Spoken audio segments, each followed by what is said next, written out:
Este es un podcast del portal Revolución Obrera. Vanguardia Obrera.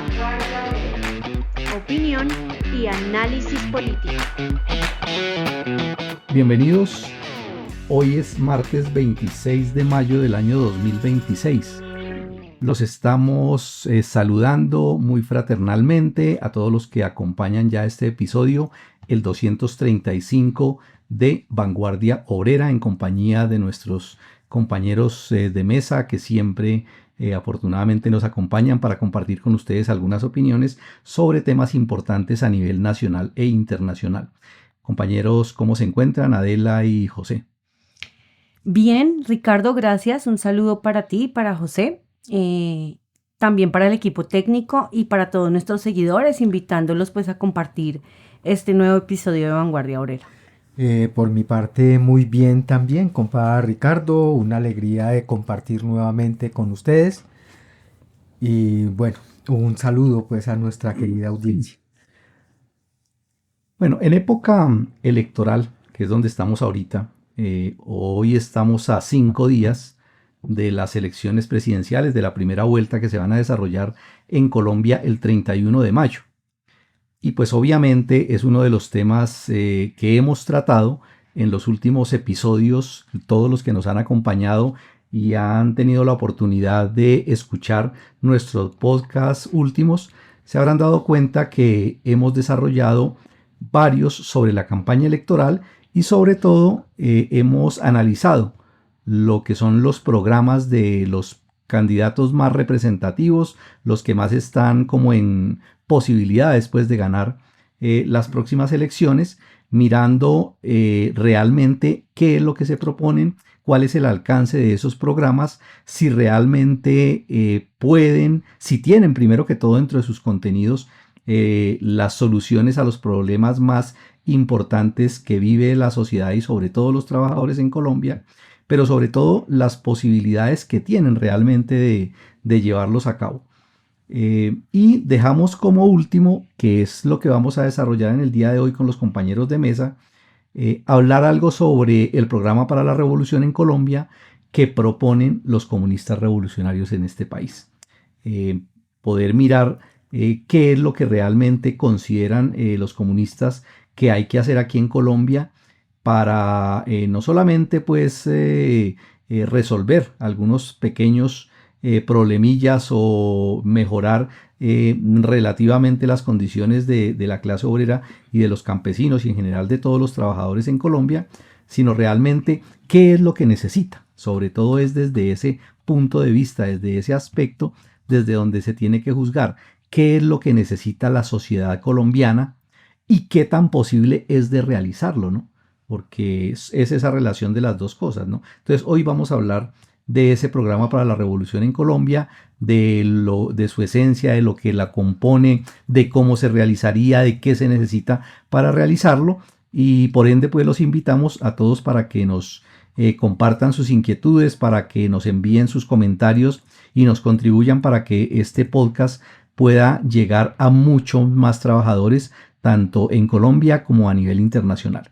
Vamos a dar entonces comienzo al desarrollo de este tema, pero antes vamos a desarrollar unos de los hechos más importantes gracias a las noticias que bien nos viene desarrollando en los últimos programas nuestro compañero Leonardo. Bienvenido, Leonardo, y gracias por estar con nosotros. Lo más destacado de la semana. Hola amigos, soy Leonardo y les presento las noticias más destacadas de la semana para este episodio. Bolivia vive uno de los mayores levantamientos populares de los últimos años. Las protestas estallaron el pasado 1 de mayo de 2026, cuando la Central Obrera Boliviana decretó un paro indefinido exigiendo mejoras salariales y respaldando la marcha de comunidades indígenas de la Amazonía que luchan contra distintas leyes agrarias y territoriales, principalmente contra la Ley 1720. Las movilizaciones se concentran especialmente en La Paz, El Alto, Cochabamba y varias rutas estratégicas del altiplano. Los manifestantes son sindicatos mineros, maestros, campesinos, transportadores y algunos sectores afines al expresidente Evo Morales. Tras marchar desde distintas regiones del país, columnas masivas de manifestantes e indígenas llegaron a la ciudad de El Alto y se preparan para ingresar con fuerza al centro de La Paz, Plaza Murillo. Entre las principales exigencias están los aumentos salariales, rechazo al aumento del costo de vida, solución a la falta de combustible y alimentos, y la renuncia del presidente Rodrigo Paz. El gobierno respondió a las necesidades del pueblo con violencia, desplegando cerca de 3.500 policías y militares para despejar bloqueos alrededor de La Paz. Hay carreteras principales cerradas y la fuerte represión que sufren los manifestantes a manos de las Fuerzas Armadas del opresor Estado boliviano trajo el consecuente desabastecimiento de comida, gas de cocina, combustible, medicamentos, entre otros. El gobierno yanqui habló sobre un posible intento de desestabilización o incluso de golpe de Estado, y así crear el ambiente propicio para iniciar una posible intervención militar. Hasta ahora se reportan al menos 4 muertos y decenas de heridos relacionados con los enfrentamientos y bloqueos. En Vanguardia Obrera seguimos al tanto de los acontecimientos en Bolivia y enviamos un fuerte abrazo de lucha y solidaridad a los huelguistas bolivianos. En Kenia, la situación también es de violentas protestas durante la última semana contra el alto costo de vida y el aumento del precio del combustible. Las manifestaciones tienen como antecedente las enormes protestas juveniles de 2024 contra la reforma tributaria del presidente William Ruto, pero este mes volvieron a crecer debido a nuevos incrementos en los precios de la gasolina y diésel y al debate en el Parlamento alrededor de una posible aprobación de una reforma tributaria regresiva. Las manifestaciones iniciaron con una huelga masiva en el sector del transporte, que paralizó la capital y otras ciudades principales como Nairobi y Mombasa. La respuesta del gobierno fue la de reprimir a las masas populares con gases lacrimógenos, arrestos y por lo menos 30 heridos, 4 personas asesinadas y más de 700 detenidas por las fuerzas represivas estatales. La fuerza principal de las protestas es la juventud pobre, obrera, que solo encuentra en su país desempleo, corrupción y medidas económicas favorables al imperialista Fondo Monetario Internacional y a los dueños de las grandes empresas. El pueblo ya convocó a nuevas jornadas de protesta para junio en memoria de los manifestantes asesinados en 2024. Llamamos a nuestros oyentes a estar atentos a este conflicto que enfrenta fundamentalmente a la clase obrera keniana y a las clases parásitas que los superexplotan y oprimen sin piedad.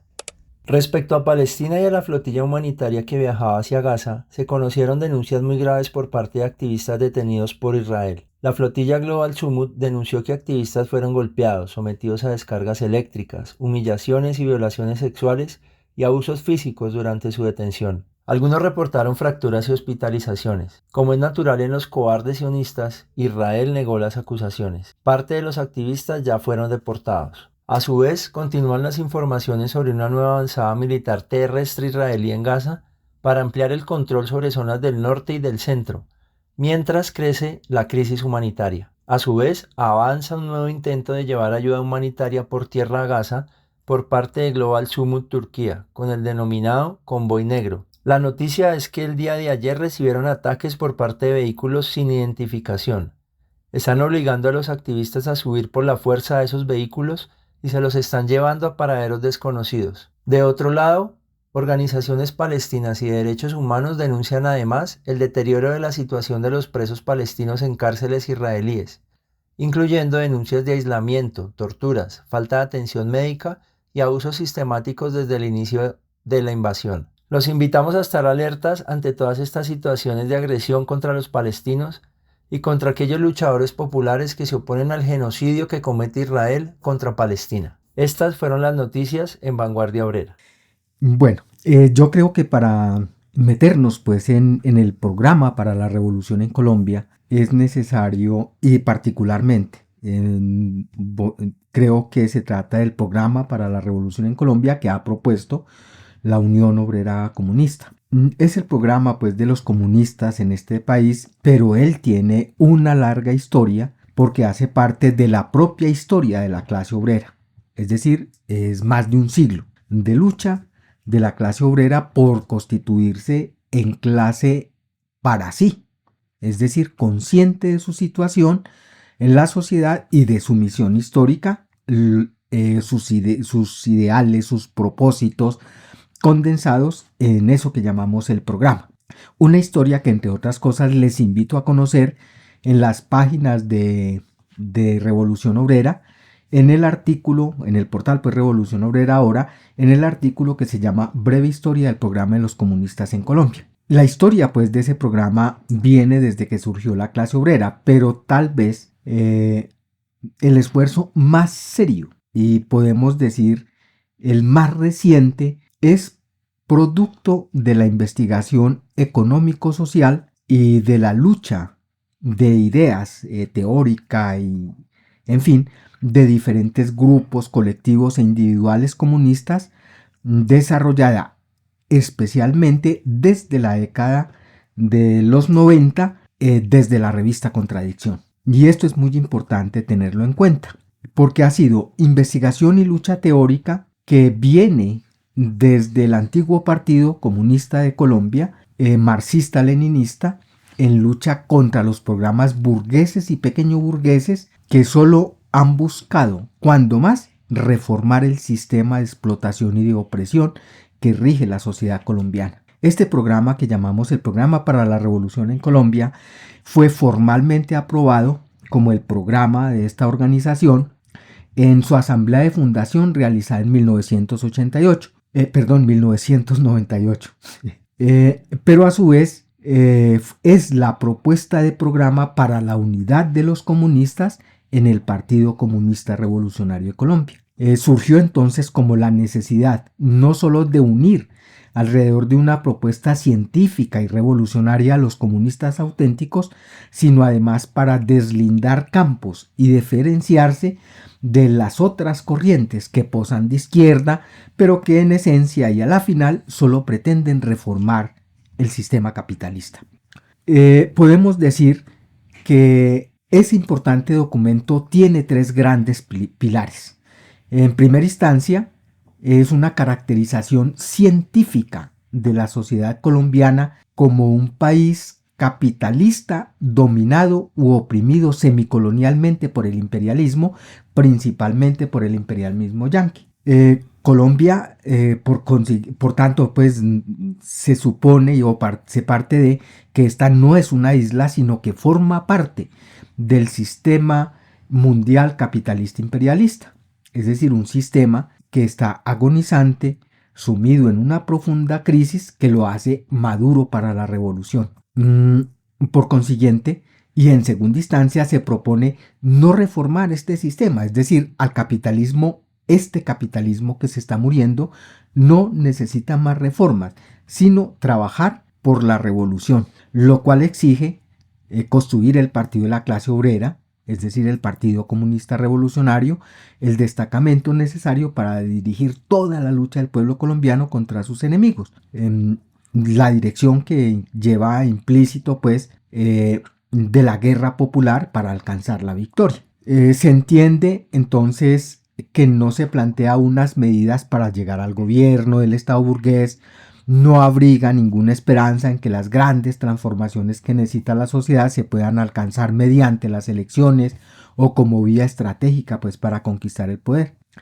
Y tiene que ser así porque, en tercer lugar, se propone no solo conquistar el poder mediante la guerra popular, que probablemente se desarrollará como una insurrección popular armada, sino que contiene una serie de propuestas concretas para llevar a cabo cuando los obreros y los campesinos conquisten el poder. Por eso detalla algunas medidas, empezando por la expropiación de todos los imperialistas, los burgueses y los terratenientes, y se plantea la nacionalización de la tierra, la industria, la banca, etc., y su socialización, por supuesto, y con la administración ejercida directamente por los trabajadores del campo y la ciudad. Contiene además medidas muy particulares para los obreros, los campesinos, los pueblos indígenas, las mujeres, la protección de la naturaleza. En fin, el programa puede considerarse que es una guía y una orientación para la lucha presente y futura de la clase obrera y sus hermanos, los pobres del campo. Resumiendo, el programa para la revolución en Colombia define los objetivos y la estrategia que propone pues la Unión Obrera Comunista, marxista, leninista, maoísta, a los comunistas y al pueblo trabajador en este país. Como decían, entonces no es un programa de gobierno para las elecciones, sino un programa revolucionario que busca cambiar de raíz el sistema de explotación capitalista y la dominación imperialista sobre este país. Por eso plantea la necesidad no de ser gobierno en el actual Estado, sino de destruir esa vieja máquina de dominación que está en manos de los explotadores. Y se plantea, por tanto, como tarea inmediata esa destrucción y la instauración de un nuevo Estado de obreros y campesinos. Es la democracia directa del pueblo armado que le permita construir la nueva sociedad, el socialismo, y que es una revolución que forma parte y surge en apoyo de la revolución proletaria mundial. Por otro lado, pues es necesario decir también que el programa no es algo acabado, sino que está siempre en construcción, siempre está en discusión.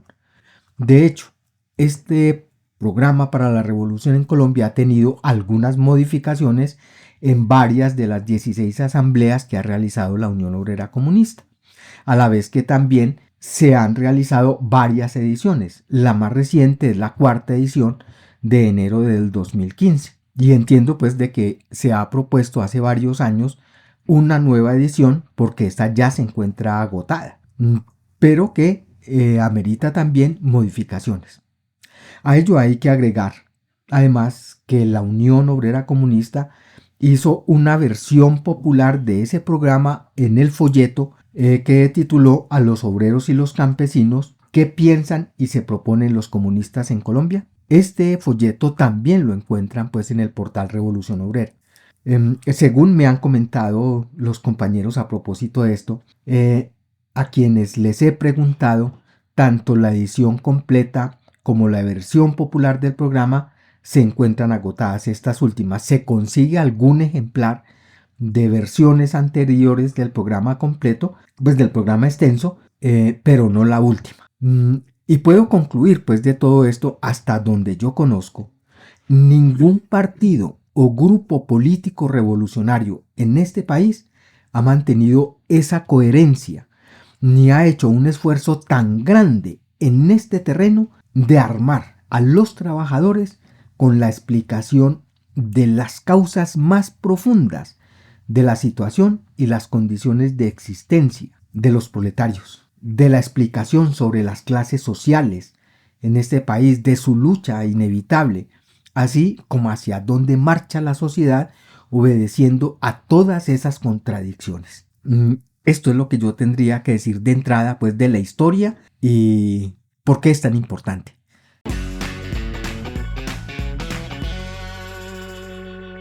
Bueno, hablemos también de cuáles son las principales ideas que plantea el programa para la revolución en Colombia. Y quiero de todos modos enfatizar en lo que dice José, que este no es un programa para conquistar bajo las elecciones ni nada por el estilo. Es un programa que proponen los comunistas revolucionarios, ¿sí?, para una sociedad distinta en Colombia. Entonces, dentro de esas ideas principales o partes, digamos, que contiene el programa para la revolución en Colombia, hay un apartado muy importante y dice que nos encontramos en la era de la revolución proletaria mundial, porque el mundo está maduro para la revolución. Entonces desarrolla allí el programa una explicación de por qué se dice eso. Entonces, una de las argumentos es que el imperialismo es antesala del socialismo. Este programa sostiene que el imperialismo es la fase superior y última del capitalismo, tal y como lo ha desarrollado el marxismo, y está caracterizada por el dominio de los monopolios y el capital financiero. Este imperialismo, este capitalismo imperialista ha llevado a que las contradicciones dentro del sistema vayan al límite y se ha convertido entonces en la antesala de la revolución, porque hay una agudización extrema de todas las contradicciones, y mucho más ahora que hasta se pone de relieve la contradicción con la misma naturaleza. Entonces, y también está la acumulación extrema de riqueza en pocas manos y de miseria pues en la mayoría de la población, que es un índice de que el sistema ya no tiene ninguna solución que ofrecer a los problemas de la humanidad. Y de hecho, la única solución que ofrece es la guerra, ¿no? Una guerra que puede incluso acabar con la misma humanidad.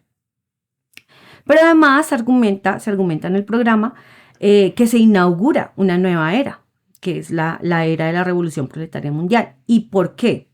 Ahí se destacan dos acontecimientos que son claves en la historia. Uno, pues es ese avance del capitalismo a su fase imperialista, a su fase superior. Y el otro es el triunfo de la Revolución de Octubre en Rusia, en 1917, en el siglo XX. Esto demostró que el proletariado tiene la capacidad de tomar el poder y de construir el socialismo.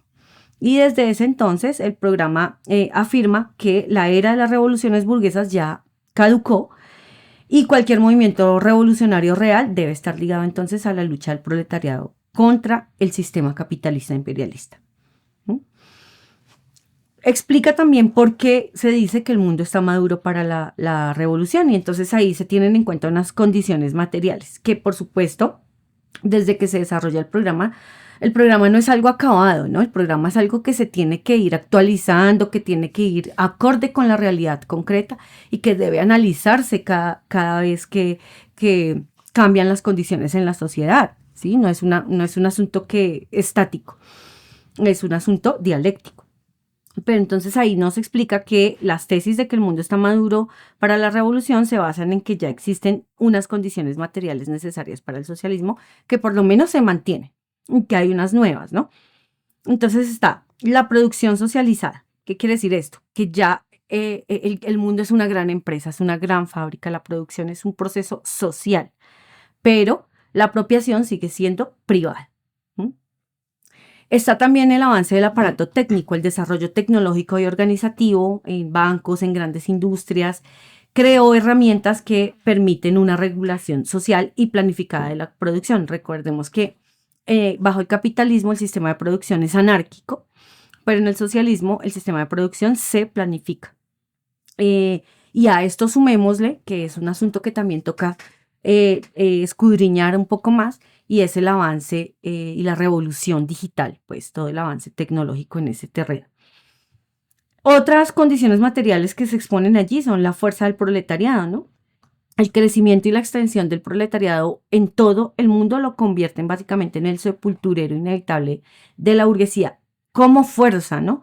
Pero esa fuerza, recordemos, tiene que estar organizada y debe ser consciente. Por número es la gran mayoría y es de por sí el sepulturero. Pero si no se organiza, pues eso se puede venir también al traste.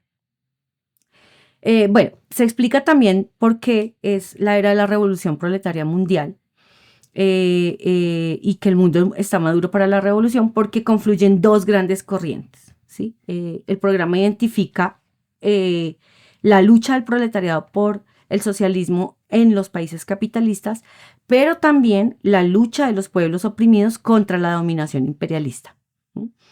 Entonces, en la era actual, esas dos corrientes no están separadas y se habla de que la verdadera liberación de las naciones oprimidas es solo posible bajo la dirección del proletariado y como parte también de la revolución socialista mundial.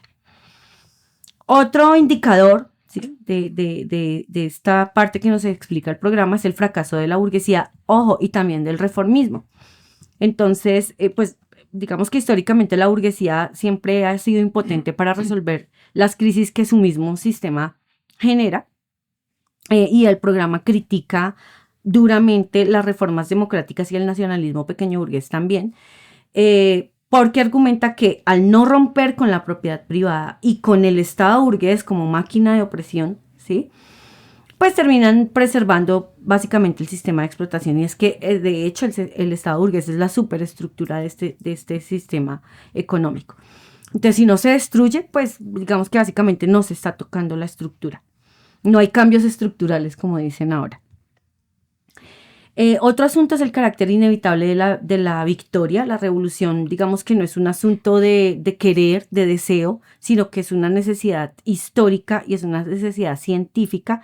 Y las contradicciones mismas del imperialismo son indicador de eso. Entonces, la contradicción entre el proletariado y burguesía, entre naciones opresoras y oprimidas, las contradicciones interimperialistas, intermonopolistas, y todas, porque todas están completamente agudizadas en este momento del capitalismo imperialista.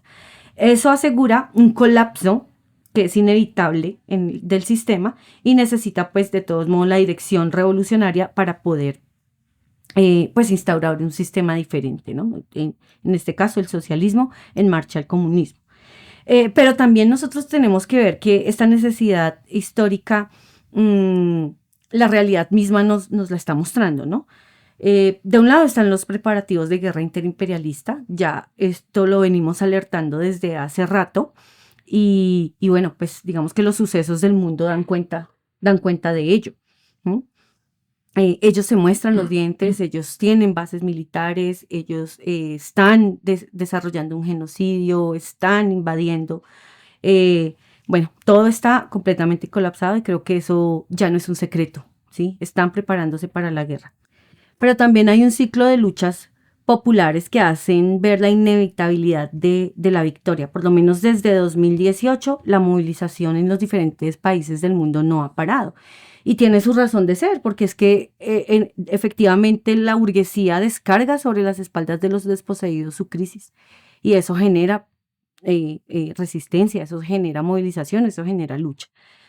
También está el papel de la juventud y cierta debilidad de la clase obrera, es cierto, pero es un aspecto visible en esas oleadas de levantamientos populares, el papel protagónico de la juventud.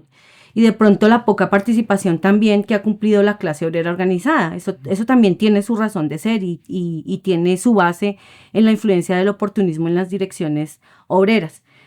Pero definitivamente la juventud proletaria es la que debe ponerse al frente. Está llamada a retomar las banderas rojas que ha librado un sinnúmero de luchas en el pasado y ponerse al frente también de la lucha a nivel internacional. Y otro aspecto que a mí me parece también importante es el despertar de ese sentimiento y de esa lucha antiimperialista, ¿sí? Eso se viene presentando en todo el mundo, en rechazo al genocidio al pueblo palestino y en solidaridad también a esa causa. Incluso ahorita, en cuanto a la agresión a Irán, también han habido un sinnúmero de movilizaciones al respecto. Es un rechazo generalizado al imperialismo. Claro, todavía se tiene la idea de que principalmente el imperialismo yanqui, pero es también labor de los revolucionarios, de los comunistas, explicar que no hay imperialismo bueno. Es la lucha contra el imperialismo. Y otro asunto que también debemos tener en cuenta es el avance del neofascismo y del reformismo también. Son corrientes que surgen en época de crisis. La Internacional Comunista decía que el fascismo y la socialdemocracia eran las dos opciones, digamos, favoritas de la burguesía en tiempos de crisis, y eso se está viendo. Entonces, hay que organizar también la lucha contra el neofascismo. Eso es un asunto que se está generalizando y al que también nos hemos referido. Pero también el reformismo, sin querer decir que no sean necesarias las reformas para mejorar nuestras condiciones de lucha. Pero otra cosa es centrar todas nuestras esperanzas en el reformismo. Y finalmente, pues, la debilidad de todos modos del movimiento comunista internacional, que todavía pues está en un estado de confusión ideológica, de dispersión y de debilidad organizativa y con cierta impotencia todavía, incluso irrelevancia política, pero que la condición actual nos exige organizarnos, ¿sí? Y organizarnos incluso partiendo o teniendo en cuenta la experiencia de la Primera Internacional. Los obreros, los proletarios de todo el mundo debemos organizarnos en nuestra propia asociación y debemos hacer frente a esos preparativos de guerra que los imperialistas pretenden organizar en contra de la humanidad. Y pues en últimas, solamente para sus intereses, es que es una guerra completamente injusta y que no tenemos por qué librar. Entonces, todo esto da cuenta de la inevitabilidad de la victoria, pero también da cuenta de la relevancia de un programa para la revolución en Colombia, de la relevancia, de la necesidad y de la vigencia de ese programa, ¿sí? Que si lo tenemos en cuenta la realidad actual, sí, hay que actualizar asuntos, hay que actualizar las tendencias pues, que se van destacando, pero es un programa completamente vigente. Sus mensajes, comentarios, opiniones y sugerencias son muy importantes para el desarrollo de este podcast, así como sus aportes materiales para sostenerlo. En la descripción del programa encontrarán distintas opciones para ponernos en contacto de forma sencilla. Los leemos y los escuchamos. Un aspecto importante que mencionaban ahora tiene que ver con el tema de por qué ese programa del que estamos hablando no es un programa electoral, porque pues muchos trabajadores dirían, bueno, si es un programa, ¿por qué no lo ponen? ¿Por qué no lo someten a escrutinio? Y de pronto hasta ganan las elecciones y pueden llegar a la presidencia y conquistar, ¿no? Es importante entender el por qué, y tiene que ver con un asunto que mencionaban ahora, y es del Estado. Es decir, el Estado bajo el capitalismo, y más en la época actual, no es un Estado que por su esencia misma pueda ponerse al servicio de los trabajadores.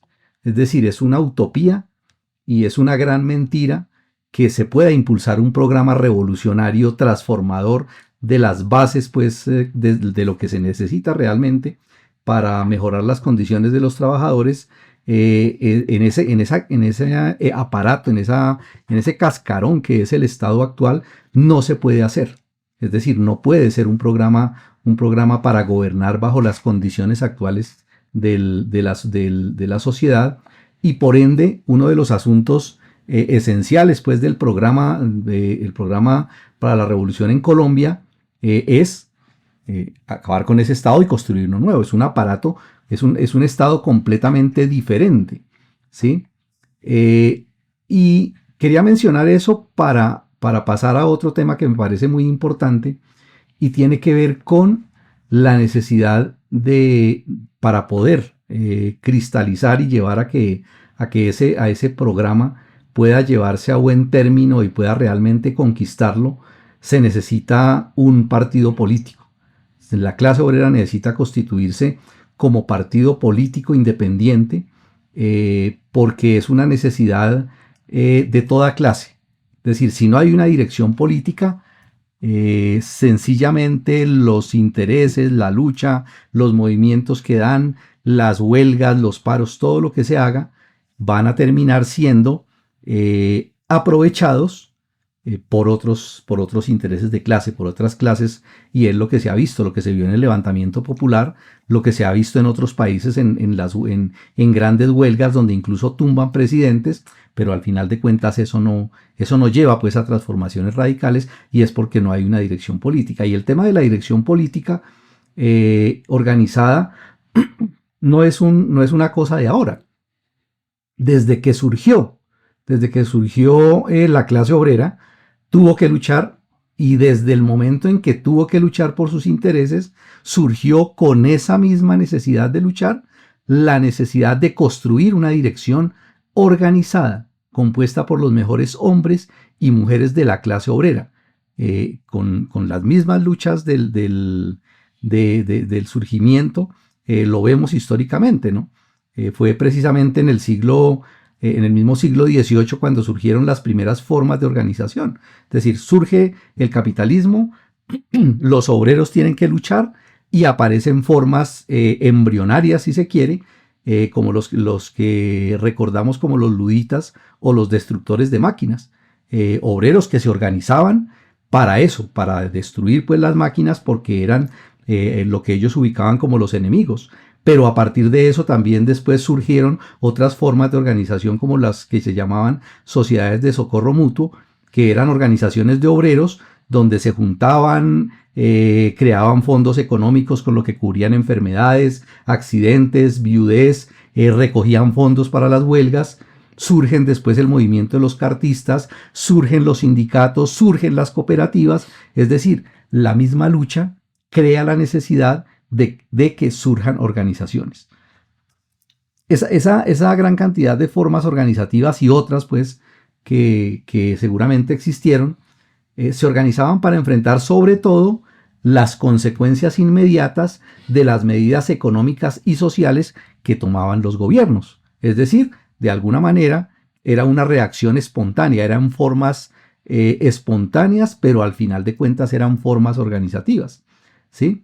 ¿Y por qué surgían? Porque necesitaban organizarse para planificar la lucha, y cuando el cambio grande que uno puede ubicar en esas formas organizativas viene cuando aparece la ciencia, es decir, cuando el socialismo científico irrumpe con esa luz para alumbrar esa lucha espontánea y con esa misma luz con la que explica todo el trasfondo de esa lucha de resistencia, de espontánea, aparentemente sin entender qué era lo que estaba pasando, el socialismo viene y aclara qué es lo que hay ahí de fondo, el problema de la lucha de clases, ¿sí? Y cuando surge efectivamente eso, cuando surge el socialismo científico, entonces se plantea efectivamente que los obreros no deben luchar solamente por resistir a las medidas impuestas por el capitalismo, ¿sí? Sino que tienen que luchar por ir más allá, por transformar la sociedad, y de esa manera surge entonces la necesidad y la claridad de que para que la clase obrera pueda organizarse como destacamento, como clase de vanguardia, ya no sectorizado, ya no organizado por gremios, ya no organizado por ciudades, ya no organizado por instituciones, ya no organizado por sectores de producción, sino organizado como clase. Entonces surge ahí la claridad de que se necesita es que se organice como una sola clase, y por lo tanto viene la importancia de que aparezca le cree la organización política, el partido político de la clase obrera, organización que tiene su forma organizativa internacional y su forma organizativa nacional, ¿sí? Que empieza a pelear por eso. Es decir, se necesita una dirección tanto internacional como nacional en toda la lucha, y el precio de no tenerla es algo de lo que también los compañeros han hablado en algunas cosas, ¿sí? Es que cuando no se tiene ese instrumento, cuando la clase obrera no cuenta con ese dispositivo estratégico, pues simplemente va a terminar convirtiéndose en instrumento para defender los intereses de otras clases, burgueses, pequeña burguesía, campesinado, que es lo que en plata blanca hacen los obreros cuando van a elecciones. Cuando los obreros van a elecciones dentro de la democracia burguesa, entonces lo que van es en últimas, afilar o al lado de los conservadores o de los liberales o de los falsos comunistas, ¿sí? Y a defender esos intereses, es decir, sus intereses no van a estar realmente en el centro, pues, del debate y en los intereses, pues, y las transformaciones, ¿sí? Por lo tanto, ese partido político es indispensable, por un lado, para el triunfo de la revolución. Es decir, no es posible triunfar en una revolución socialista, en una transformación radical del sistema, si no se cuenta con un partido político que la dirija. Y no solamente para triunfar, sino para asegurar ese triunfo, es decir, para darle continuidad, ¿sí? Por lo tanto, además de eso, es como una fuerza poderosa, como una palanca que tienen los trabajadores incluso mientras triunfa la revolución o después de ella incluso, para ponerle freno efectivamente a toda la política de los explotadores. Es decir, si la lucha de resistencia que se da en Colombia o en el mundo tiene una organización política como un partido político dirigiendo esa acción, seguramente eso que hemos hablado del plan inmediato, para el plan inmediato o el programa inmediato, puede realmente llevarse a buen término, ¿sí? Pero además de eso, el partido, la existencia de esa dirección política supera uno de los grandes problemas, o dos de los grandes problemas que tiene la lucha del movimiento obrero, que son el ser un movimiento demasiado espontáneo y además de eso disperso, ¿sí? El partido logra realmente resolver esos dos grandes problemas y al final de cuentas termina ganando a la inmensa mayoría de lucha de los trabajadores y a la intención y el cariño, el aprecio, el afecto y la disposición de los trabajadores, e impide que la mayoría de los trabajadores sigan siendo eso que llaman el furgón de cola de los partidos burgueses. Y un partido, obviamente, además de eso, va a poder organizar, impulsar, desarrollar la educación, la organización y la dirección política de los trabajadores, de las masas de obreros y campesinos incluso, y organizar con eso incluso esa lucha, pues, por la transformación radical de la sociedad que se da a través de la guerra popular. Entonces, el partido, pues, realmente es un dispositivo importantísimo para garantizar toda esa dirección política, tanto de la lucha de resistencia como de la transformación radical de la sociedad.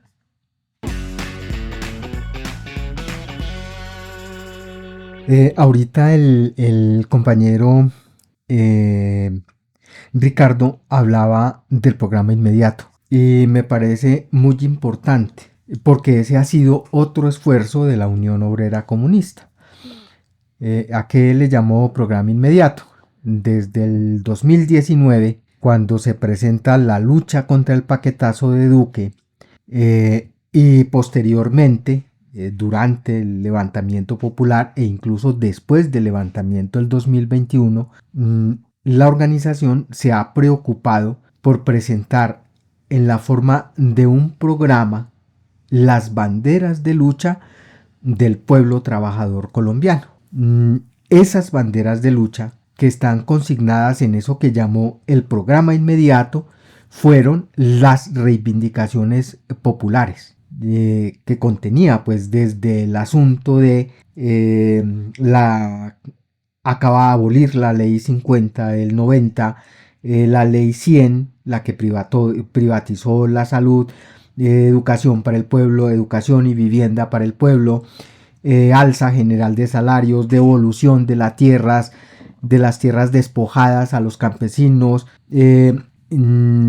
empleo, alza general de salarios, subsidio a los desempleados, condonación de las deudas a los campesinos pobres y a los campesinos medios, en fin, esa serie de reivindicaciones que fueron las banderas de lucha del 2019 al 2021 fue las banderas de las que se apropió en esa época el candidato Petro y que dijo que iba a realizar desde la presidencia. Acordémonos de eso.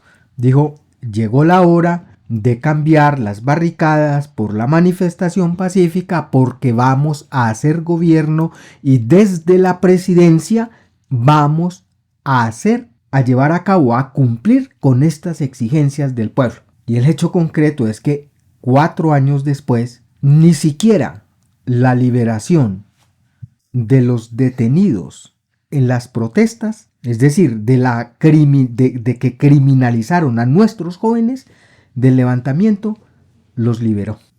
Las otras, incluso reformas, y ese no era el programa de la revolución, era un programa inmediato, es decir, un programa para mejorar las condiciones de vida y por tanto las condiciones también para la lucha del proletariado y el pueblo colombiano contra sus enemigos, que fueron esas exigencias, se convirtió también en un programa inmediato de lucha para conquistar con la huelga, con el paro general indefinido, con el levantamiento popular.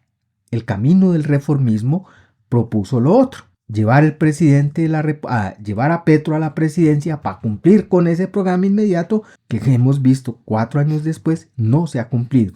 Y ahorita se repite pues el asunto, ¿no? Entonces es llevar a Iván Cepeda para que siga haciendo unas pequeñas reformas, ¿sí? Y ahí van, que demuestra, entre otras cosas, 4 años después, que ese mismo camino de la concertación con los enemigos, del acuerdo nacional que llaman ellos, no, el propio gobierno demostró que sin la movilización, sin la lucha en las calles, sin la huelga, es imposible que el pueblo conquiste las reivindicaciones inmediatas. Con mucha más razón, es imposible hacer una revolución social por las buenitas. Encuentren este y todos los episodios de Vanguardia Obrera también en YouTube. Recuerden seguirnos en Spotify y en las principales plataformas de podcast para no perderse ni un solo programa. También pueden compartir ese que más les gustó. Más contenido de interés en revolucionobrera.com. Bueno, compañeras y compañeros, esta es la presentación del programa para la revolución en Colombia. Es un programa distinto al que hemos analizado en los anteriores episodios, a conquistar por el camino difícil, es cierto, pero es el camino seguro. Así que los invitamos a consultarlo en el portal digital Revolución Obrera, a estudiarlo, a difundirlo, a discutirlo también, a hacer sus aportes. Bueno, es parte de lo que hace que sea un programa vivo y coherente con la realidad. No queremos despedirnos sin antes hacer mención al necesario apoyo y solidaridad a la huelga de los trabajadores de Goodyear en Cali. Ya ellos han pasado el tiempo, de ley en cuanto a la huelga. La empresa incluso ha dicho que llamará a tribunal de arbitramiento los compañeros se mantienen, digamos, firmes con la huelga. En el portal digital Revolución Obrera y en las redes también de Revolución Obrera pueden ustedes enterarse más a fondo de cómo se ha llevado a cabo esta lucha, de cuáles son las exigencias de los compañeros de Goodyear. Y por supuesto también desde Vanguardia Obrera enviamos nuestra voz de solidaridad, de apoyo, exaltamos la firmeza de los compañeros y estaremos también atentos difundiendo cómo se desenvuelve este conflicto. Los invitamos también a una actividad que se va a llevar a cabo este jueves en el Ministerio de Trabajo, José. Sí, el jueves 28 de mayo a partir de las 9 de la mañana frente a las instalaciones del Ministerio del Trabajo en la carrera séptima con calle 21. Esta es una acción del movimiento obrero en solidaridad con los compañeros huelguistas para conseguir la negociación directa y obligar en alguna medida a que el Ministerio del Trabajo, de presionar al Ministerio del Trabajo para que esta compañía imperialista no desmejore las condiciones de esos obreros. Y quiero aprovechar el que la compadela me dio la palabra para llamar a todos los compañeros a mantener en alto la bandera de la solidaridad con los huelguistas. Son los compañeros que están enfrentando a una compañía imperialista. Y algunos hablan del antiimperialismo, pero realmente su antiimperialismo son meras palabras. No, este es un conflicto antiimperialista. Esto es lucha antiimperialista. Y por tanto, los huelguistas de Goodyear en Jumbo necesitan la solidaridad, toda la solidaridad económica, la solidaridad política y moral, que debe materializarse en acciones como la que se va a realizar el 28 en Bogotá. Pero además de eso, en hechos concretos como la visita a la carpa, enviando delegaciones allí desde las distintas regiones del país. Pero además de eso, allegando recursos y comida para el sostenimiento de la huelga. Los dineros en particular los pueden hacer llegar directamente a través de la cuenta que aparece pues en el chat de Vanguardia Obrera y llamo e insisto en eso porque es muy importante. Ese es un conflicto que está más allá de ser una cosa puramente obrero-patronal. Es una lucha del proletariado, de la clase obrera contra los enemigos imperialistas. Bueno, muchas gracias, José, por ese llamado a la solidaridad.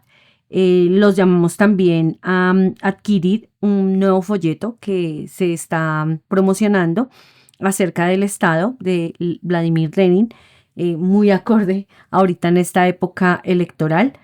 Y los invitamos también a visitar nuestras redes. Tenemos allí una entrevista que se ha hecho al rector de la Universidad Pedagógica Nacional. Recordemos que también la persecución a la juventud y a los estudiantes en Bogotá está al orden del día. Esta administración ha sido bastante tirana con los muchachos y estigmatizante. Entonces, pues los invitamos a compartir nuestro contenido, a compartir este episodio, a solidarizarse con los compañeros de Goodyear y a seguirnos escuchando. Muchas gracias.